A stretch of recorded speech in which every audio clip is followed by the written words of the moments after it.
Very warm welcome, everybody, to the Drivers' Press Conference ahead of the FIA Formula One Japanese Grand Prix. We have the usual two groups coming your way.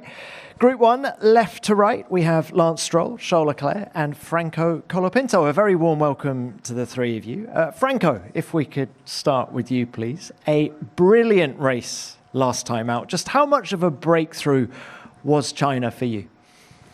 It was good. I've been looking for those points since a long time ago, and it was really positive for me and for the team to have a double point finish again since a very long time ago. So it was good, of course, that we were looking for more, and it was looking really positive at the start of the race. We were running 5th and 6th, and it was looking like we could score a whole lot more points. And of course, the safety car kind of damaged our race, mine and Pierre as well. Mine, because of the strategy, was much worse, but it was still positive to see the performance, to see that we could fight on the front and that we could be up there with the big team. So I think generally it was a really positive weekend. In China, coming from Melbourne, it was a big step forward, and that was, of course, really positive and motivated a lot of people in the factory. You could see the faces. I went a couple of days ago, and everyone was looking really positive, happy, motivated, wanting more, and that's what we want to see. So yeah, good weekend. Confidence is a fickle thing for drivers. Just how much happier are you with this year's car compared to last year?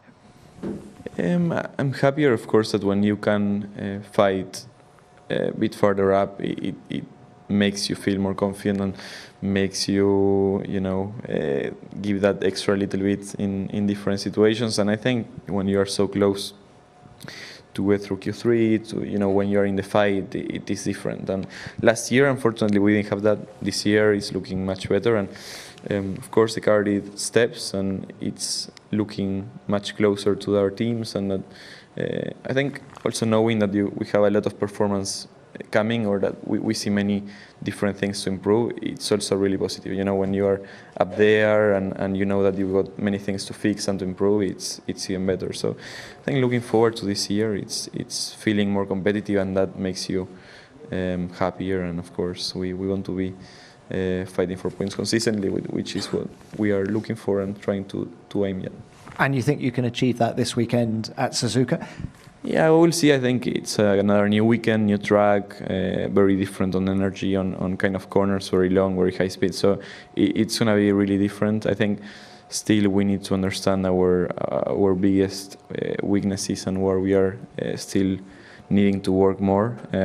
China was a really different track to this one, so we need to see. But I think generally it's new for everyone. No one really knows where it's going to be, and we need to wait until tomorrow. All right. Well, best of luck this weekend. Thank you, Franco. Lance, if we could come to you now. Difficult start to the year for the team. Given the problems, how would you describe the mood in the team? Let's start with that.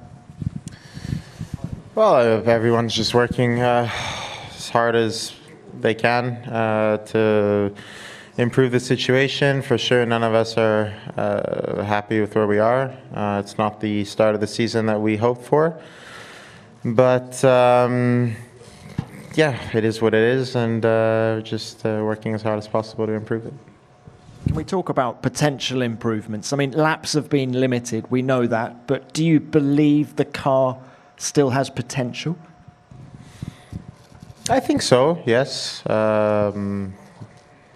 know we have issues on the engine side. There's areas we need to work on with the car. I think high-speed corners is still a weakness for us. So, yeah, we're just trying to improve in all areas that we can, that we know that needs work. And, yeah, it's just about bringing performance as quick as we can. Honda's home race here in Japan. What does success look like for you here at Suzuka? Well, we're just trying to improve the issues we had in China. I mean, in China we had big vibration problems, reliability issues. So just tackling some of those problems, and I think getting both cars to the checkered flag would already be a good step forward for us. Okay, look, final one from me. There's a lot of speculation surrounding the role of team principal at Aston Martin. What are your thoughts on it? Do you think Adrian has too much on his plate as things stand? I mean, I don't know all the details about that, but I know Adrian's a team principal right now. I know that we have to improve the engine, we have to improve the car, and I think that's what everyone's focused on. All right, thank you for that. And Charles, if we could come to you now. 2 races, 2 podiums for Ferrari so far this year. How much potential does this year's car have? Well, I think as everyone is saying, I think this championship is going to be all about development and upgrades that each teams are going to bring. For now, we are in an okay-ish place, but of course we're not here to only do podiums, and we want to win races, which at the moment seems very difficult because Mercedes is at a very high level. But we are working very hard, and especially the people back at the factory are working extremely hard for bringing upgrades as soon as possible. I know there's quite a bit of things coming up soon. Whether this is going to make the difference or not, I don't know, and I'm pretty sure the others are not on vacation either, so it's going to be tough. You say you're in an okay-ish place. Just how close to Mercedes are you? I don't think it's as close as what maybe people think. Obviously, seeing the first few races, we see lots of fightings between the cars, which is actually quite nice. But as soon as you are a little bit suboptimal with these cars, you lose a lot of lap time. So our only chance to stay with them is to annoy them in the first few laps. But as soon as they get free air, then they've shown their real pace in the last race. And I think there's still these 4 or 5 tenths that we've seen throughout these first two races. So it's still a significant advantage. But yeah, I mean, that doesn't discourage me. And again, we have some things in the pipeline. We've got to focus on ourselves, not trying to overdo, because it's never good in these situations, and then we'll see where that brings us. The gap between you and Mercedes appears to be a little bigger in qualifying than it is in the race. Do you think the energy recharge changes for qualifying here at Suzuka will bring you closer to them?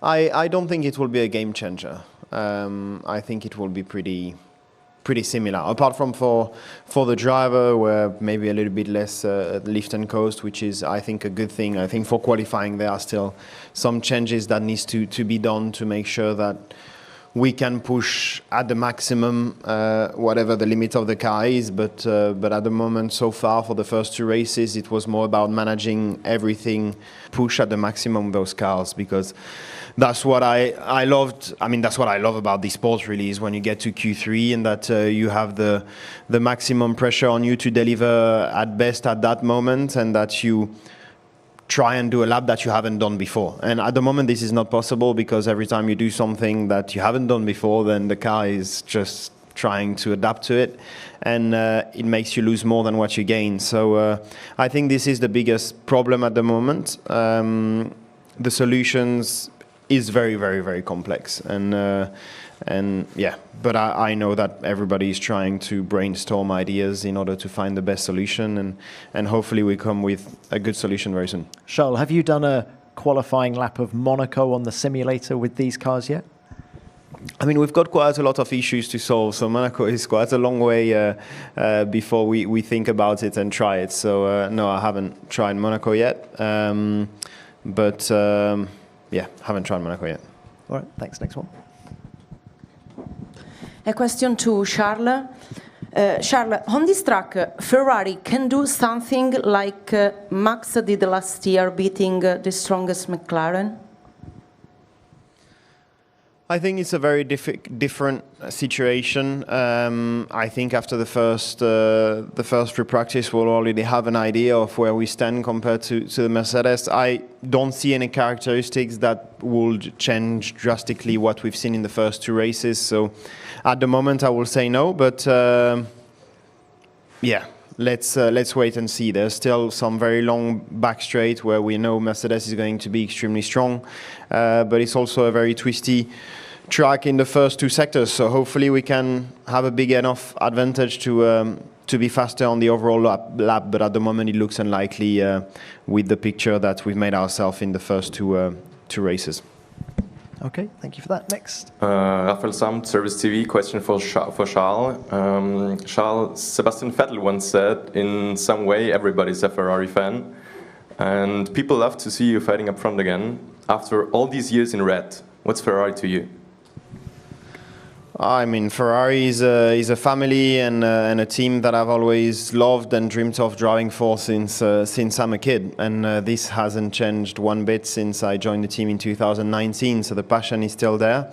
Then, of course, the will to win, and we want to win eventually, and I want to win. It's been so many years, obviously, working with the team to try and come back to the top.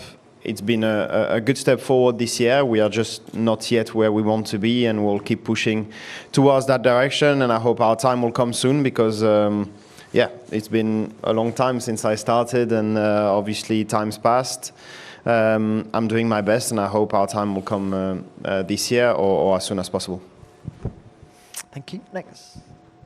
Andrew Benson, BBC Sport, for Charles. Charles, there have been two different races on different tracks where there's both been these yo-yo type racing battles that you've been involved in, among others, perhaps for different reasons. Can you explain why those battles are happening in that way, and if it's different from track to track, the reasons why? And also, on a wider scale, is it like Mario Kart, as some people have said? Honestly, I was a bit skeptical. I mean, I was very skeptical at the beginning of the year, and after testing, I had some particular expectations going into the year that weren't very good about racing. I've been positively surprised. At least for us in the front, it's actually been a lot nicer than what I thought. And surely you've got some overtakes that are artificial, just like it was the case also with the RS sometimes last year.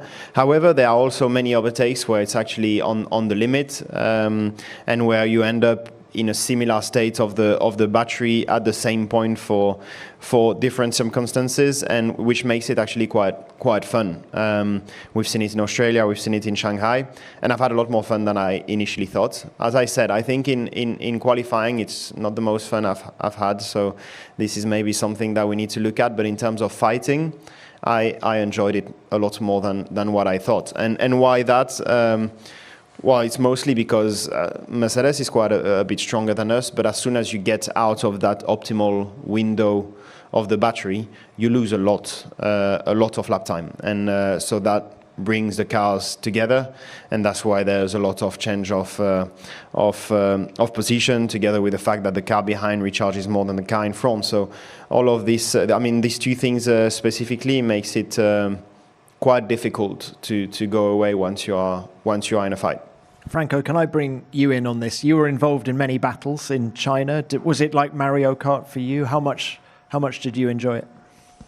Not quite. I managed to see in front a lot of laps, so to me it was quite fun, and I think to me it felt better and more fun to be fighting with cars with a different PU, because I think that energy management is different between the teams and between the different PU manufacturers, and then it becomes a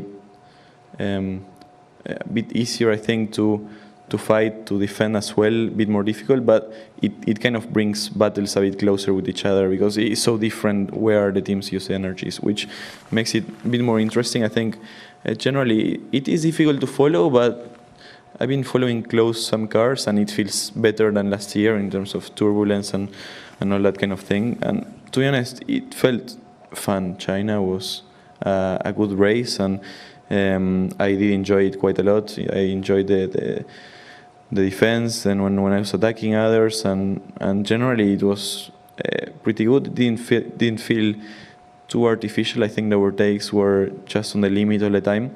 I've seen some that were a bit more artificial, but I think it's part of the changes that the sport made, and that's still improving and is still going on on the right direction, and I think it's still a lot of areas to make better. And the important part is that they are looking at those and that they understand them and that they are having, I think, a clear look at it, and they will make it better with the races. It's been only 2 races at the minute. It's really early to talk to say if we like it or not. But I think generally it's gonna be better with the races as well and with the years.